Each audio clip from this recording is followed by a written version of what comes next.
Capricorn. Welcome to Pandora Astrology's monthly horoscope for September 2019. For you, this month is going to begin with a grouping of planets in your ninth house of growth and expansion here in Virgo, which over the course of the month is going to shift into a grouping in your 10th house of career, which is, of course, as we know, one of your favorite life arenas. We're going to start with a look at Mercury's movement through the house structure. Hey, Julia, what do you have to say about what Mercury is up to for Capricorn this month? Awesome. Hey, Capricorn. So Mercury is going to be in your ninth house for the first half of the month. And that's the house of long journeys, higher education, all of the things that kind of expand us. And Mercury is going to be having its greater epiphany day on the 2nd of this month. And that's when Mercury is moving really, really fast. And it's going to be so strong in the sign of Virgo. So you're going to get a real supercharge of mental activity in ninth house subjects. That could mean maybe that you feel like planning an international trip during this time. Or let's say if you're in school, you may get some really, really great mental downloads about some scholastic project you're working on. And it's a pretty much great transit for learning something new, regardless of whether you're in school or not. Then after the 14th, Mercury is going to move into your 10th house of career. And this is going to be a great time for coming up with effective strategies in any work projects that you're involved in, such as a business. And since Mercury is still moving fast at this time, it's also auspicious for signing any business or professional contracts as well. And I'm going to turn it over to my favorite Capricorn rising, Natha. What do you have for us? Hi, fellow Capricorn risers and Capricorn sun. So we're going to talk about Venus, and Venus is the planet of love and romance, but she also has a lot to do with our self-concept. And wherever Venus lands in the chart kind of turns into a garden that needs to be worked. It really needs attention and time. And so Venus will be in your ninth house for the first part of the month. And the ninth house, like Julia said, has a lot to do with learning and higher education. And I would say that if you really want to work your garden there, that you should maybe think about something that you've been wanting to learn. What's been catching your attention lately? Find a good teacher for that. The more that you know, the higher the more self-confident you're going to be. And so this is a really good month to begin working that piece. And then Libra is going to move into your 10th house on September 14th. And that's going to actually Venus is moving into Libra. I think I said that wrong. But it's going to be a good time to really make your workplace feel good and look good. So if you're in a cubicle, maybe you're in your home office, maybe you're working at a store, wherever you're working, know that it's like a really good for your mental health to make sure that things are neat and tidy and pretty. Get yourself a vase of flowers and bring it in. And that sounds very simplistic, but it will make a big difference. And also make connections with your coworkers. You'll be particularly likable, should we say? And so it's going to be a good time, second half of the month, to kind of do some networking. Then we have Mars. Mars is going to be in Virgo in your ninth house all month. So make travel plans, have adventures, broaden your horizons, make long-term goals. These are all things that you should definitely take advantage of and do. And, you can actually get on an airplane and travel, or you can go visit somewhere in your city that you've never been before. You can read an autobiography. So it's not like you need to have a lot of money and time to broaden your horizons.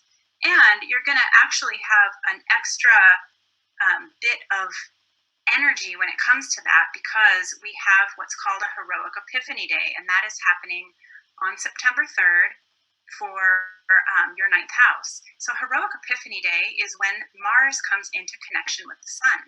And it really brings a burst of energy and action. And we could even say auspiciousness. So September 3rd, hey, that's a great time to really vision what you want to do. Where do you want to go? Even if you can't actually put the credit card down and make the plans, maybe plan the trip in your mind, because that can help manifest it. So I think that's all I have to say. And I know Jamie has a lot of really good stuff to follow up on all of that with. Yeah, I just want to add to that last piece you were saying, Natha, that with Mars in the ninth house, there's likely to be a lot of activity and a feeling of adventure in the air for you this month, Capricorn, and all of that activity might be, might just get to be such a big hustle bustle that you feel like you need a break. And I just want you to know there's a break built right in, and that is on the 13th, a beautiful harvest moon in Pisces, and the harvest moon is the one that happens in Virgo every year, and so it falls in Pisces, opposite the sun. And so this year we have the sun and Mars together in industrious Virgo in your house of adventure, travel, and growth and expansion, and that's the ninth house, opposite a much more dreamy, introverted moon with Neptune in Pisces in your third house of communication and also learning. So this harvest moon, and really the day before it and the day after it, are a great time to go inside, curl up with a good book, go into your imagination, read a fantasy novel or write one perhaps. Um, and and also it's a really good time for some deep, intimate, emotional, and supportive conversations with friends, just one other person or two other people, where it really feels like a dialogue, and maybe even mind reading in a good way. So this harvest moon is really meant as an oasis in the middle of the hustle bustle of the rest of this month. So the next thing that's coming along in the month is on the 18th, Saturn, your planet, which has been in your sign, Capricorn, has been retrograde for several months, and it's about to turn direct, and it does that on the 18th. Watch that little red RX. It's going to turn to an S, and there it's the S, which means station. It's stationing, slowing down, standing still, and then it turns black just to show that Saturn is now direct. So what does it mean? This is your planet, Capricorn. Saturn is the hardworking, goal-seeking, mature adult professional in all of us, and that's a very special planet for you because you derive some identity from that professional side of you. And last year and this year, Saturn has been moving through your sign, and this really starts to feel pretty personal. It starts to feel like now you're under a lot of pressure to perform to a newer and higher standard than you ever have before. And while there's truth to that, I want to add that in the last couple of months, while Saturn has been retrograde, you've probably been involved in some soul searching to ask yourself, how can you be more excellent at what you do?